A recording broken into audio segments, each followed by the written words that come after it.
Olá, meu nome é Ricardo Guimarães, eu sou casado com a Lili há 44 anos, tenho 4 filhos, 3 netos, alguns adolescentes, trabalho para grandes empresas, vivendo esse mundo maluco, e eu vou aqui contar para vocês o que a gente está compreendendo sobre o mundo, para talvez ajudar você a tomar boas decisões a respeito da educação que você dá para os seus filhos, para a sua carreira, trabalho, enfim, com relação ao futuro de todos nós. Olha isso aqui. Esse desenho, ele significa o que está acontecendo com o mundo. Parece um cardiograma, mas não é um cardiograma. Ele mostra que tem um momento em que as coisas estavam muito paradas, quase mortas, e começa a acelerar, e passa a ter uma animação, uma vida que não tinha antes. Tudo ficou acelerado. Sabe por quê? Por causa da tecnologia de informação e comunicação. Nessa fase, tinha pouca gente no mundo e a tecnologia de informação e comunicação era muito rudimentar e cara. Telefone fixo no lugar, imagina. Demorava muito para as coisas acontecerem. O cenário era estável, quase parado, lento, previsível, controlável, simples. Acontecia uma coisa de cada vez. Nessa fase, criamos instituições com hierarquias poderosas que controlavam o mundo. E nós nos sentíamos muito seguros, porque tudo permanecia igual por muito tempo. O indivíduo se submetia ao grupo, abria a mão da sua individualidade, aprendia a regra do jogo e a vida seguia em frente. Isso deu certo por um bom tempo. Aí, com mais gente no mundo e com uma tecnologia de informação e comunicação mais poderosa e mais barata, todo mundo tomando decisão o tempo todo, numa velocidade absurda, o mundo começou a ficar instável, dinâmico, rápido, imprevisível, transparente, fora de controle, complexo, e nessa dinâmica toda, além da instituição, surge um novo personagem muito poderoso. O indivíduo conectado em rede, que acessa tudo e a todos o tempo todo. Mobiliza pessoas, trabalha, produz conhecimento sem precisar das estruturas e da permissão das instituições. Aquelas instituições hierárquicas e controladoras estão tendo que aprender a lidar com esse novo cenário, com esse novo indivíduo mais conectado, mais livre, mais móvel, mais bem informado e crítico. O mundo mudou tanto que pessoas de muito sucesso naquele cenário estão tendo muita dificuldade para manter seus negócios e empregos nos dias de hoje. Eu vou contar a história de um executivo muito importante, de uma organização global, poderosa, que estava tendo problemas enormes, prejuízo, perdendo o mercado em todos os países em que tinha operação. Tinha brigas políticas internas entre departamentos, entre regiões, escândalos públicos, corrupção no financeiro e tudo acontecendo ao mesmo tempo, com toda essa transparência ao vivo e a cores do tempo real. Esse grande executivo viu aquele cenário e disse: eu não dou conta dessa complexidade, dessa velocidade, dessa transparência toda. Eu me demito. Aqui está ele. É o nosso querido Bento. O Bento foi sucedido por um outro executivo, que parece que foi feito sob encomenda para lidar com essa época de tanta inovação, onde o indivíduo tem que ser mais autônomo, mais senhor de si, não se submeter à instituição, mas, pelo contrário, liderar a instituição. Chico aceitou o desafio. Aqui está ele, de um jeito fácil de comparar e ver a diferença entre ele e o Bento. Veja que o Bento está arcado, submetendo ao protocolo e às regras da instituição. O Chico está mais senhor de si. Para ele ajudar a igreja, ele tinha que mudar a igreja. Para mudar a igreja, ele tinha que criticar e propor novas maneiras de fazer as coisas. Porque do jeito que deu certo no passado, não era o jeito que ia dar certo no novo cenário. E ele começou a criticar e a mudar tudo usando o discernimento, o bom senso e os seus valores, que são os mesmos da instituição. A cadeira, por exemplo, ele pediu uma cadeira mais simples, mais leve, mais prática, que ele mesmo pudesse carregar.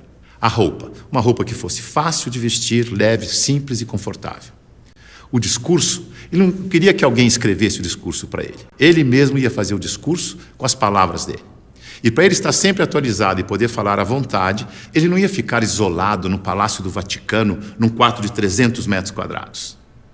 Escolheu morar no Palácio Santa Marta, num quarto de 30 metros quadrados, junto com os outros 400 padres e bispos que viajavam pelo mundo, e ele ia almoçar com esses padres e bispos para poder conversar, trocar ideias e saber o que estava acontecendo no mundo. Mandou tirar o vidro do Papa móvel para poder falar com o povo. Mudou a política de investimentos do Vaticano para ficar de acordo com as crenças da Igreja. Isto é, investir em empresas que prezam os valores cristãos, porque se a política de investimento não estiver de acordo com as crenças da Igreja, como é que ele ia ter credibilidade quando ele fosse vender a fé da sua Igreja? Veja que ele está colocando em prática o seu discernimento para mudar tudo na instituição, da cadeira aos investimentos. Ele busca simplicidade, praticidade, economia, agilidade, leveza e consistência. O Chico é um bom exemplo de sucesso neste novo cenário. A mudança é tão grande que os historiadores dizem que está terminando a sociedade industrial e está começando a sociedade do conhecimento, a sociedade em rede, a sociedade do indivíduo conectado em rede. É uma época de transição e nós estamos aqui, exatamente no meio dessa transição. Veja o que está acontecendo.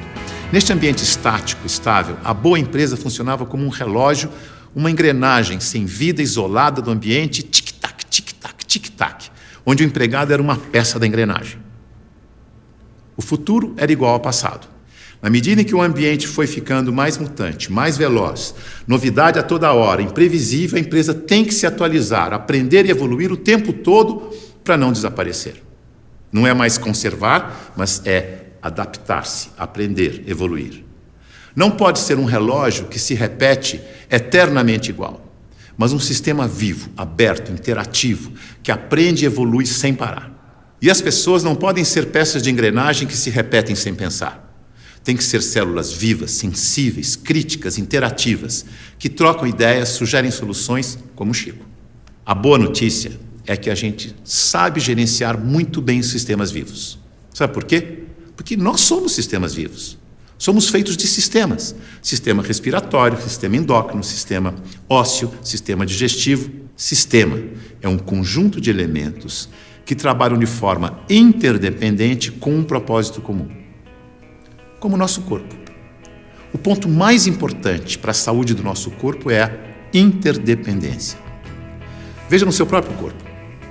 Nossos órgãos trabalham de forma interdependente, sempre em busca do equilíbrio do corpo. Esse é o propósito. Se um órgão declara independência, e isso se chama câncer, o corpo entra em colapso. A integração entre os órgãos desaparece. A energia do corpo se esvai, não consegue mais interagir com o ambiente nem reagir aos estímulos. Como sistema aberto, ele vai sucumbir ao cenário. Então, se você quer trabalhar numa empresa de sucesso neste cenário, ajude a funcionar como um sistema vivo aberto. Você sabe, porque você é um sistema vivo aberto. Mas aqui vão algumas dicas para ajudar. Use o seu discernimento, seu bom senso e intuição. Confie em você. Promova a integração e a interação, onde você estiver.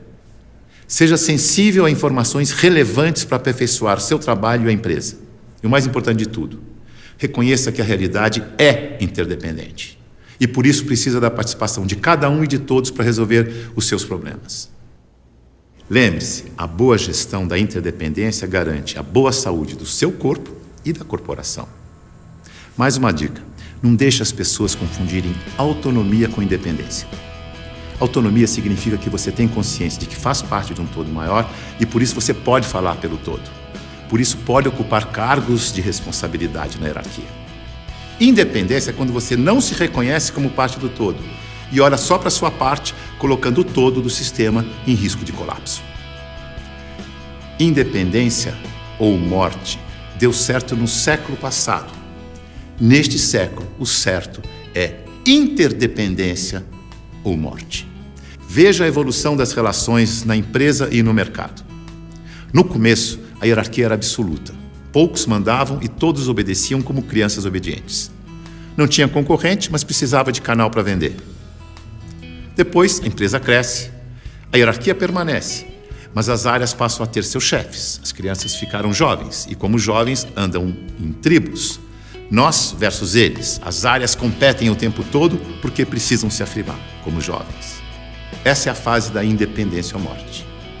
No mercado, o concorrente aparece e obriga a empresa a olhar para o consumidor. Hoje, a competição continua, mas vai ter que conviver com a cooperação para sobreviver nesse mundo mais veloz e mutante, em que a interdependência fica cada vez mais importante. Temos que amadurecer como indivíduos e olhar para o nosso interesse pessoal e do todo ao mesmo tempo.